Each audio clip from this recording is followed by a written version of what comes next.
Hi everyone, Stepan here. Today's daily chess test is very important.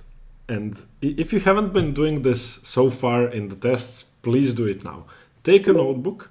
For both positions, write all of your ideas down. And only when you have your ideas down, write down your variations and your analysis. I think today's two positions are the most instructive so far in the tests, and you will definitely benefit from having that written down, having your ideas written down. Okay, let's not talk too much. The first position is knight h-caruana, white to play. It's white to play in both positions. And yeah, find the best way for white to continue this position. Pause the video. See you in a minute. Okay, so let's talk about this position a bit first. Who is better and why? That's the first thing you should be thinking about when you see a new position or when something changes during your game. In this position, white has a couple of advantages. Firstly, the d7 infiltration square for the moment can be weakened by taking on f6 in any way. That's a key point in this position.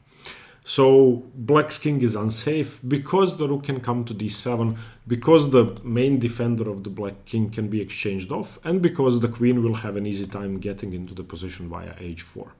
Not to mention the knight that's stuck on h6, which if taken often after queen h4 in conjunction with rook to d7 is going to lead to checkmate.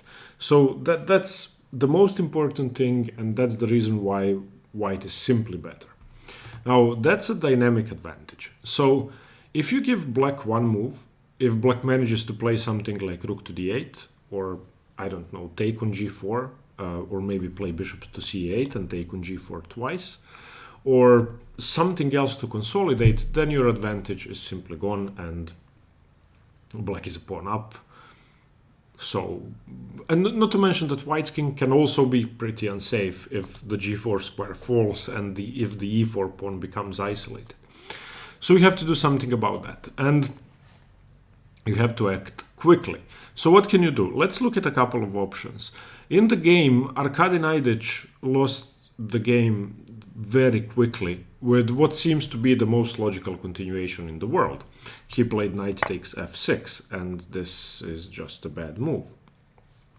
Of course, if you play king h6, then queen h4, and overwhelming advantage, because after king g7 you have rook d7 and the knight will be defended. Let me just show you that. So yeah, a position like this would be just devastating, because if rook f7, then queen h7, etc. So queen f6 played. And the point now is that this queen has returned to play. White has traded off one of his key attacking pieces. The f4 square is terribly weak, and this diagonal is now weak. But most importantly, this queen has now come to the defense. So okay, the game continued knight g4, queen f4, no problems, rook to d7, rook f7. What's the problem? If you want to trade stuff off, I don't mind. Naiditsch continued queen to c3, king to g8, rook f7, king f7, rook to d1. There's no more attack, black is just a pawn up. Rook f8 was played by Caruana, just defending everything, and Caruana went on to win this game convincingly. There are basically no problems anymore. This queen has come to the rescue of the black king, and everything is now protected. Now, before we get into the best possible variation for white, and the ingenious move and the ingenious idea that I was hoping you would see, let's look at one very interesting option which has to be backed up by an engine line, and I'll try to explain the difference between two variations, so bear with me. A very interesting move is queen to g3. And you had to see this, you had to consider this, because the threat is simple. Queen takes e7 and winning on the spot, take on f6, take on h7 mate, or win a couple of pieces. So, if black does nothing, and this is the hard variation to see, rook c8, then white either wins or draws, but the difference is so small and so hard to notice that I'm not going to talk about it, I'm just going to show it to you. So, Okay, the idea is you want to take on f6 and you want to weaken the king, but you have to throw in c3 first because you need to have the b2 square for your queen. That may seem far-fetched now, and it took me a while to understand the difference between sacking this pawn and not sacking this pawn. So just let's see this. So c3, queen takes c3. Knight f6, queen f6. Okay, the same could have been done with knight f6 first and queen f6, but the c2 pawn would have been here. So the variation goes knight d7, king h8, queen h3, queen f4, trying to defend. And if queen e5 is played, then knight f7. But against queen f4, you now have knight f5. The only move is h5. And now queen to g2, queen to b2, and the position collapses. And white wins. Don't get too deep into this. I did because I had to understand the position. But this is winning for white. Basically, this rook has to be defended. And now you play rook to d8 and you win. This one is pinned and that's it. If here, then here. Okay. If after queen to g3 and rook a to c8, you don't play c3 first and you take on f6, then queen f6, rook to d7. We are looking at the same variation. It's just that this pawn is on c2. King h8, queen h3, queen f4, knight f5, h5, queen g2, rook f6, and now you don't have this pin. Everything is defended. And it's a draw. It should be a draw. Now, of course, Naiditsch didn't see this, Caruana didn't see this, I didn't see this. I saw it after I used an engine and tried to figure out what the hell the difference is. Okay, but after queen to g3, black doesn't even have to do this. There's a forced line he can go into, which hopefully you saw, and that's knight takes g4, simply preventing knight f6. And now if, queen to c7, king takes h6, should be good for black. So knight takes g4, rook to d7 is the forcing line. And now king to h8, knight takes g4, and the key move is bishop c8, the key defensive move. And again, black should be okay, because now rook c7, bishop g4, queen g4, rook g8, and somehow this major piece endgame is going to be okay. So queen g3 fails to this bishop to c8 idea. Naiditsch's idea of knight takes f6 fails because, yeah, black is just better. So here's what you should do.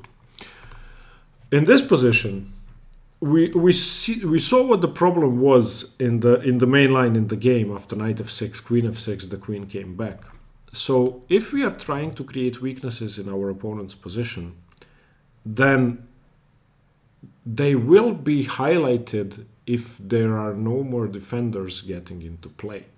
So the idea is pawn to c3. And this is a wonderful move. I mean, as soon as you see this, it starts to make sense. After this move, white is simply winning. There is absolutely nothing black can do. Let's just have a look at all the options. There's only one good move, and that's bishop to c8. After which white is winning anyway, but bishop c8 is best. I'm going to show you why and how. If knight g4 is played, which seems sensible, then rook d7, not knight g4. And if king h6, then queen h4 is of course checkmate. If king h8, then knight takes g4, and queen h4 is coming in one move. Knight f6, knight h6, knight f7, the position collapses. So knight takes g4 doesn't work. Okay, what if he plays something stupid like queen a2 just takes a pawn? Well, then you play knight f6. If rook f6, then rook d7. And again, you resign, because if king h6, queen h4. And if king h8, queen h4 anyway, and you are going to play knight f7 on the next move, and that's it. So black cannot play nothing moves like queen takes a2. What if he plays rook a d8, trying to trade rooks? Well, then you trade, takes, take on f6. Again, if king f6, queen h4, if king h6, queen h4, and it should be game over. There's just nothing in this position. Or for example, like this.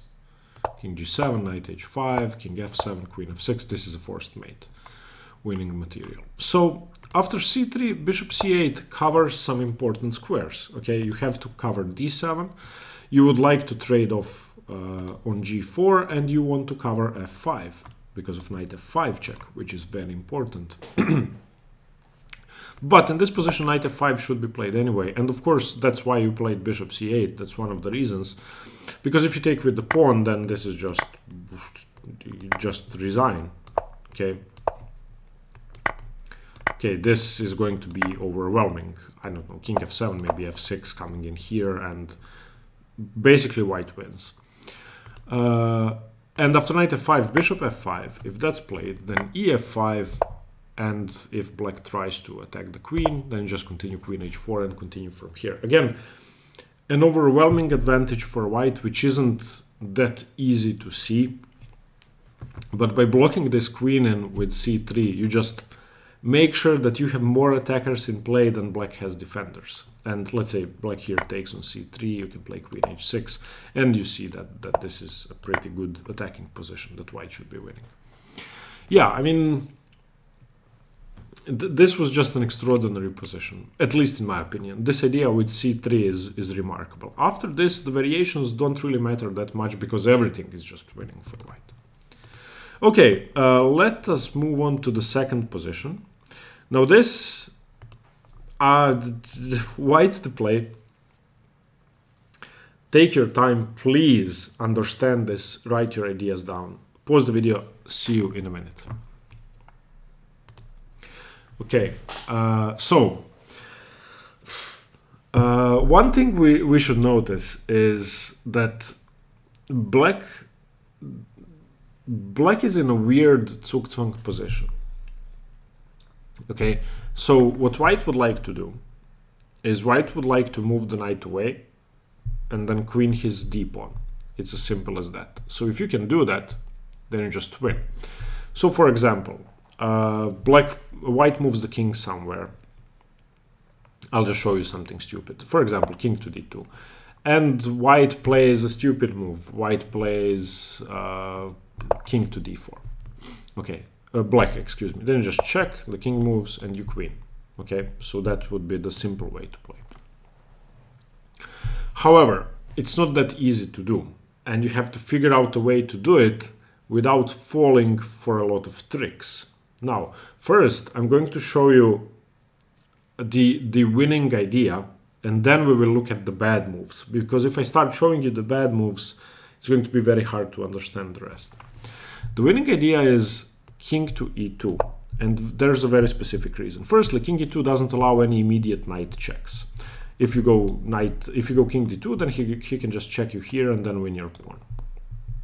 Okay, it doesn't allow any immediate checks, and it also doesn't allow a check from the g5 square, which is very important. I'm going to show you why. In this position, black has no moves. Black can only move this pawn. Why is that? Well, if he moves king e4, for example, then you play knight to e6. And on the next move, you're going to queen. The only way to prevent you from queening would be knight b7 or knight f7. In both cases, if knight f7, then you can go knight g5. And if knight to b7, then you go knight c5 check. And in both cases, it's just a trade of knights and you win. So king e4 wouldn't work.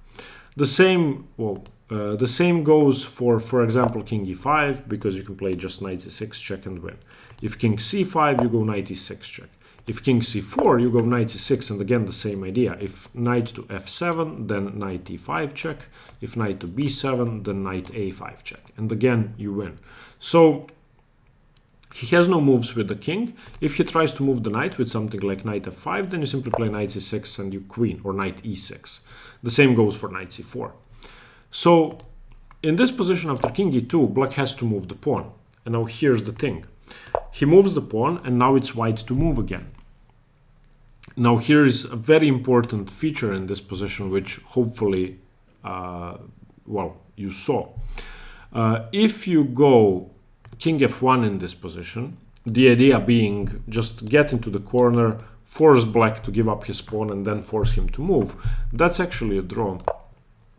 Because after king e4, if you try knight e6, your idea with, checking, then after knight f7, the g5 square is covered. This pawn is on h6. You didn't have a check, you lose. So here, you just take with the pawn. Okay, so very importantly, you go to d3. First you go to d3, you force him to commit. Again, black doesn't have a single move with his knight or king. The same conditions apply to the starting position. So he has to move the pawn again. He moves it to h5. What changed? There's no knight f7, knight g5. The pawn is no longer on h6. So now you can just continue king e2, king f1. Now if he tries the same thing, king e4, then knight e6, knight f7, knight g5. Again, you win. The pawn is not on h6. And yeah, after king f1, there's just nothing to be done. Eventually, he has to move away, and you are going to queen. So that's how you win this position. Now let's look at weird mistakes. If you try king f3, which seems sensible, same idea going into the corner, there's a huge difference. He can play king c4 straight away. And if you try knight c6, trying to go for your, well, knight e5 stuff and trying to check the king, or knight a5, he can just go knight f7. And now knight e5 check fails because your king is on f3. He can just check you, which doesn't work if your king is on e2. So that's why king f3 doesn't work. Okay, if you try king to d3, okay, he can just play h6, and again the same idea. White is to move again, so it's Zugzwang on the other side of the board. White has to make his position worse now, and whatever you do, it should be a draw because of this idea of knight g5. Again, if in this position black blunders and played h5 instead, white wins now, because you can just go here and here, and knight e6, knight f7, knight g5, it's no longer protected by the h6 pawn. So this, I think, okay, it took me some time. I actually solved this together with Milan, so I had help, and I had a very strong player analyzing with me. We did solve it, but it was really hard. Okay, I hope you got it. I hope you got something from today's positions. I think they were really interesting, and I hope they were for you. Let me know what you think. Okay, thank you very much, guys. Stay tuned for more chess. See you tomorrow. Bye-bye.